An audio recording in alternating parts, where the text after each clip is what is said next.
On behalf of our executive leadership, Dr. Pascal Mobinga, our superintendent, Kia Hardy, our academic services deputy superintendent, our senior executive director of student support services, Dr. Laverne Maddox Perry, I bring you greetings. I am James Futrell, the director of student services for engagement and action. To our families and our students with us this evening, we are pleased to bring you pertinent information to ensure you all, as our rising ninth graders and our families, rising ninth graders, have the best transition to high school, which we recognize has always been super important, but we in even greater need now, since we have been in remote learning, to ensure that all of our students are equipped with the tools and that we are certainly here to support that transition to high school. I can say that we have a rated group of presenters here with us this evening to bring you and share with you all of this pertinent information.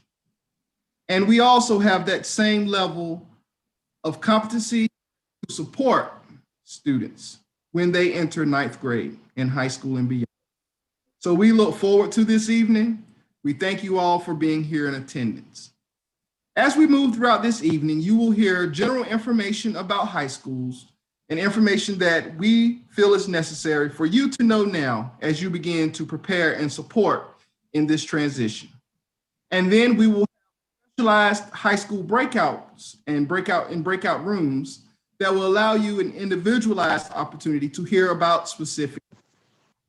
So we hope that you find this information valuable, and we hope that you're able to find this to support your students and our students in DPS at transition to ninth grade. Thank you to our students and families for allowing DPS to serve you.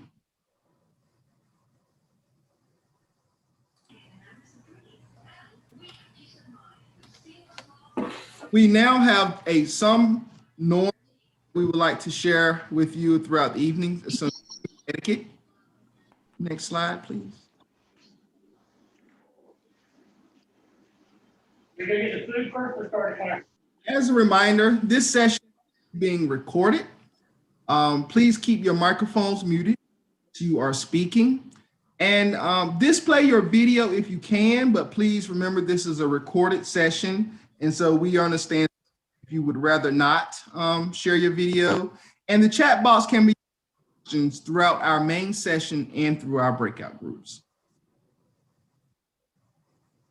Thank you for allowing us to be here with you this evening. I will give it to Ms. Ryan Logan, our counselor at Rogers Hare Middle School. Good evening. Ryan, can I break in? I'm sorry, right before you, I've gotten a few direct messages, questions about translation services. So, we do have Spanish translation available.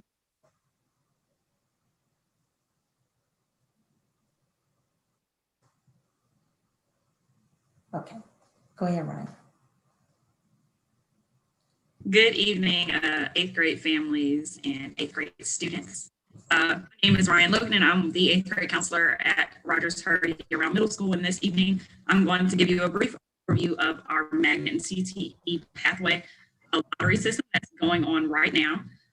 Please understand that every student that is currently enrolled at a DPS middle school has a base school according to their address that's in Power School.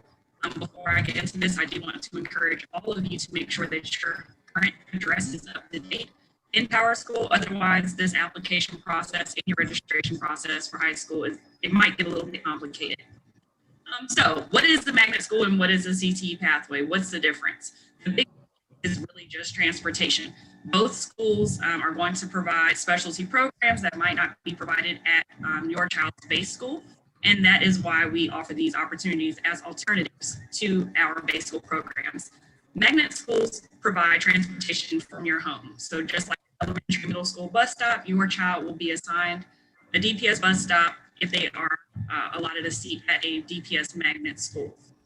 CTE pathway programs, which will be differentiated in the application, only provide transportation from your child's base school. So what that means is if your child is allotted a seat at a CTE pathway school or program, you will have to provide transportation to their base school, and then a DPS bus will be able to move them onto their next destination.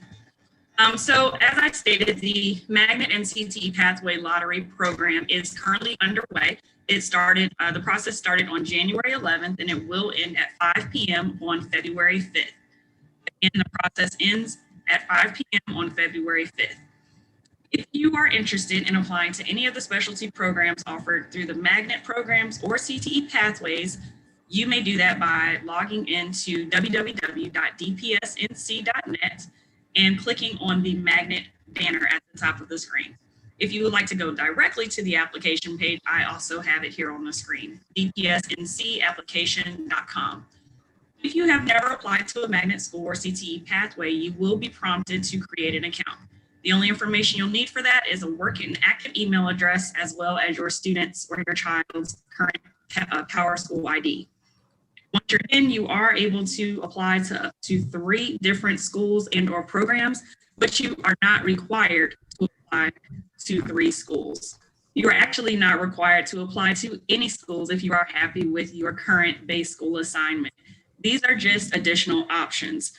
So again, you may apply to up to 3 schools by going to www.dpsnc.net and clicking on the Magnet portal.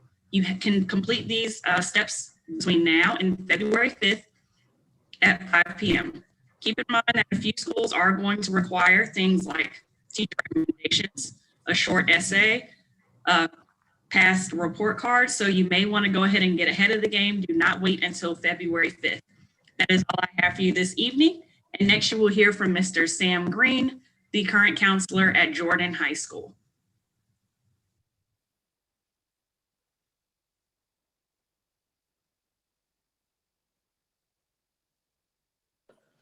Hello. There are a couple of people in the chat who mentioned about someone translating in Spanish because they didn't understand. Ms. Flowers is currently translating for us. If we can't hear her, if you haven't selected the Spanish option at the bottom of your screen, but it is simultaneous translation. I see someone saying they don't see the globe. You may have to click on the word more with the 3 little dots over it to find that. We'll just pause a second, make sure everybody who needs that can find that. Mr. Green, are you ready? I am ready. I am ready and so proud to be here tonight. Thank you very much. Sam Green from Jordan High School, Soaring Falcons, right here off of Garrett Road. I want to talk to you a little about one of the things that obviously, you want to do as you go through high school is you want to see, what are the necessary credits needed to get to that point of graduation. As you can see in the graphic before you, that one class is going to equal 1 credit, and you're going to get a little bit when you go to breakout rooms. You can talk a little bit more about the details, with things like GPA points and stuff like that. But I'm going to go over them just a little bit here. So when you start high school in 9th grade, and the credits needed to get from a 9th grader to be from 9th grade to 10th grade, and you get your credits, your English, your math, science, social studies, PE, foreign language, CTE courses, all that good stuff. You need 6 credits to get from 9th to 10th grade. Now, it's a little bit different at the School of Creative Studies and the Durham School of the Arts, just a little bit different because of the way they schedule, and they're on more of a year-long system. So to get from 9th to 10th grade, it's 5 credits. To go from the 10th to the 11th, you need a baseline of 12 credits. Credits needed to go from 10th to the 11th grade. And again, at DSA and SCS, it's 10 credits. From the 11th to the 12th grade, you need 18 credits to be promoted to that senior We all want to be in that, already looking forward to the senior year, and you hadn't even stepped in ninth grade just yet. That's 18 credits. And then you notice the differentiation, 17 at DSA and SDS. And then to graduate with all the required Englishes, math, science, social studies, health and PE, electives, everything together, you need at least a total of 26 necessary to graduate, and 24 at DSA. Now, as you're getting those credits, in place, they will go on a document called your transcript. The transcript records what the credits you have earned. And you can kind of see a little snippet of what a transcript would look like. Okay, and I've just taken a quick snapshot of someone's 10th grade year, okay? And you can see that when it's your final grades as you go through the year, or you go through the semester, if you're in a 4x4 block semester situation, and it's your final grades that go on the transcript. Okay, your final average goes on the transcript. And as you can see, this student's done a pretty good job. You see the grade, and then that's when you go into things like GPA, quality points, and things like that. That's what those next two columns represent. The first column is a weighted column. You notice that you see a class like a chemistry honors where the student made a 95. And then they had their quality points. They get a kind of little reward for quality points. Instead of a 4.0, they get a 4.5.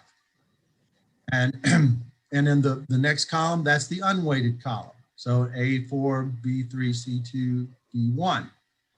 Then you also know how you can earn more quality points by taking advanced placement or AP courses that you'll find out that all those great tidbits of information at your different local high schools. This particular student in this slide took an AP United States Government and Politics course and made an A. So on the weighted column, he has 5 quality points. The unweighted, 4 quality points. And then you can see each class earns 1 credit per class. Okay, and don't worry right now what that U means on the end. That's something we can go over a little bit later. But just to know that your final average goes on your transcript. That's all translated into the quality points. The quality points are divided by the number of potential credits. And that's where you see on your transcript, it also records your grade point average. And as you can see, this student has a weighted grade point average. You notice we have the weighted column and the unweighted column, and also the unweighted grade point average. Also recorded on the transcript is your class rank. Some of the first times you'll be dealing with your class rank based on a weighted GPA, where you rank academically next to your peers within your class. The transcript also records things like total credits towards graduation. Again, getting into that magic number of 26. So I'm going to pass it off now to Ms. Chamika Floyd from Hillside High School. Good evening, everyone. So I'm just going to talk a little bit about graduation requirements and college admissions. As you know, all public high school students must meet minimum state requirements to diploma and graduate. And these graduation requirements are considered the future ready core study requirements, and it prepares students for post-secondary success. Listed here are all of the classes that students must take in order to graduate. They must take 4 sequential English credits, which includes English 1, English 2, 3, and English 4. They also have to take 4 math.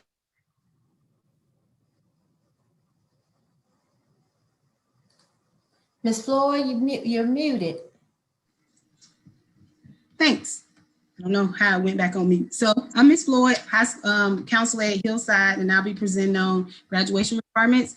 As you know, all public high school students they must meet minimum state requirements, diploma and graduate. And these graduation requirements are considered the future ready course of study requirements, and they prepare students for post-secondary success. As you can see here, students need 4 English requirements in sequential order: English 1, English 2, English 3, and English 4. They also need 4 math credits, which shall be math 1, math 2, and math 3, and then a 4th math course, which is usually aligned with the students' post-high school plans. And there are several higher level math, such as Math 4, Pre-Calculus, AP Stat. Students also need 4 social studies requirements, and it's supposed to be changing for the incoming class. Students will need world history, American history, a civics course or civics literacy course, and then a personal finance and economics course. And then they will also need 3 sciences: earth science, biology, physical science, or chemistry. And then they need health and PE. They also need CPR to graduate, usually take it in the 8th grade, but if not, they'll find a way to earn that credit in high school. And then they also need 10 electives, except if they're at Durham School of the Arts or at the School of Creative Studies, they only need 8 electives to graduate. And here are the college admissions requirements. These requirements are what's needed to get into a UNC system school, which are public universities in North Carolina. On this slide, most of these things already align with what the students need to graduate from high school, because as I said before, the future ready course of study requirements, it prepares students for post-secondary success. The only difference in getting to one of these colleges is students, in addition to the 4 English units, they also need 2 foreign language classes in order to meet minimum requirements. And in addition to all the courses that they take, they have to maintain a 2.5 cumulative GPA, as well as make a proficient score on one of the college admissions exams. On the ACT, they need to make at least a 17, and on the SAT, they need at least an 880. And that's all I have for graduation requirements and college requirements. And now I'm going to turn it over to our district athletic director, David Hackney.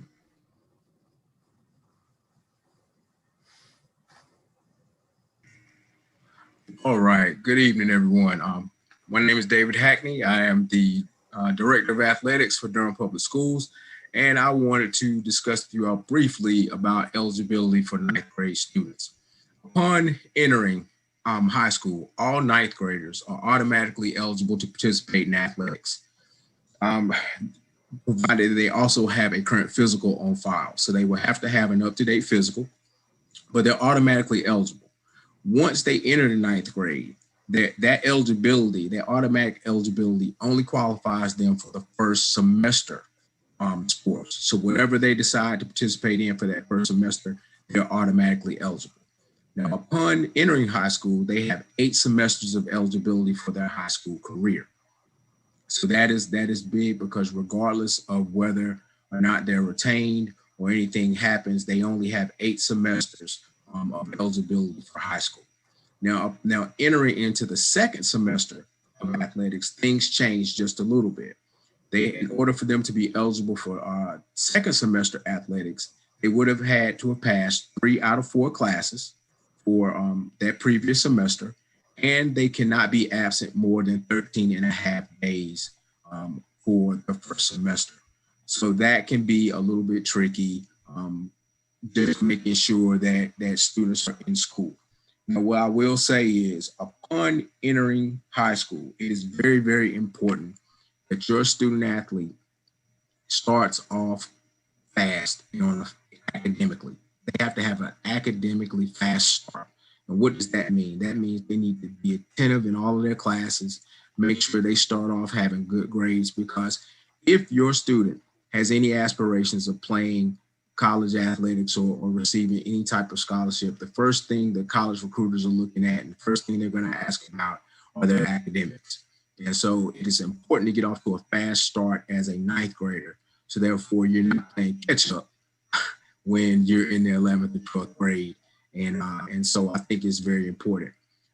There will be opportunities for you all to meet your athletic director for your future high school, as they will be having 9th grade nights or sports nights where they'll actually have you come in and I guess it will be virtual, but they will give you a breakdown of all the sports that they offer and eligibility requirements moving forward. So If you have any questions, feel free to give me an email, shoot me an email, give me a call, and I'll answer whatever questions that I have.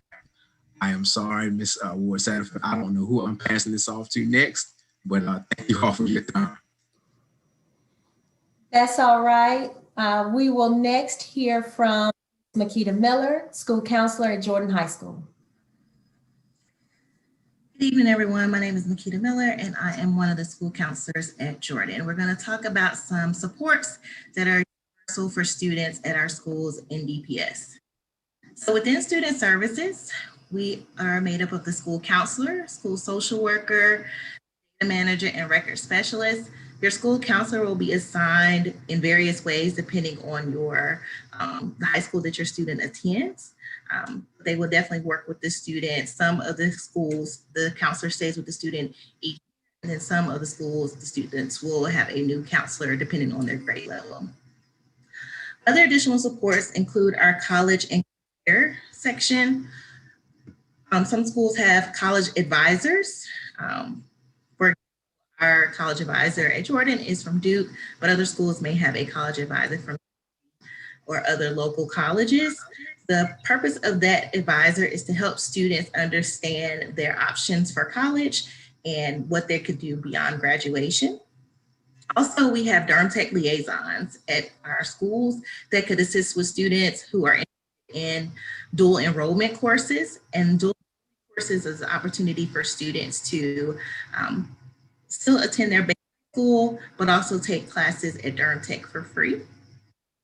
We also have career development coordinators that can help students who are looking for employment or internship, help them navigate those different areas.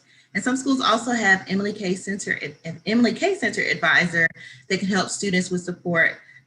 We often send out information that Emily K. is a local entity that helps support our high school students, and some of the high schools have Emily K. Center advisors as well.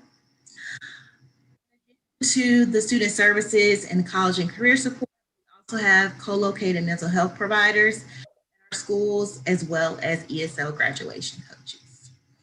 Of course, there will be additional supports for various schools, so please check in with your school counselor to learn more about the specifics of the supports that are offered at your school.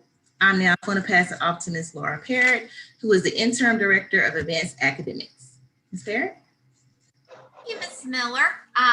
So I'm Laura Parrott, Interim Director of Advanced Academics for Durham Public Schools, and we're excited to be able to be a part of this presentation tonight.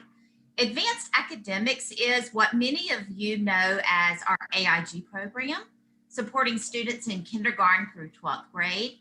However, we do like to use the term Advanced Academics because Advanced Academics is more inclusive and works with the nurturing that we do of all students in Durham Public Schools. Three of our key priorities for our current state plan are equity in academic pursuit. And so looking at equity and making sure that all students have access to the advanced courses that they need, professional learning to make sure that that happens, and then our continued outreach. So we wanted to share tonight a flyer that has just been created. There is a Spanish version. Both of these will be published tomorrow throughout the district and will be sent home with our current 8th graders. Our office is hosting a family AP, which is our advanced placement courses, kind of a family discussion night coming up on Monday, February the 15th.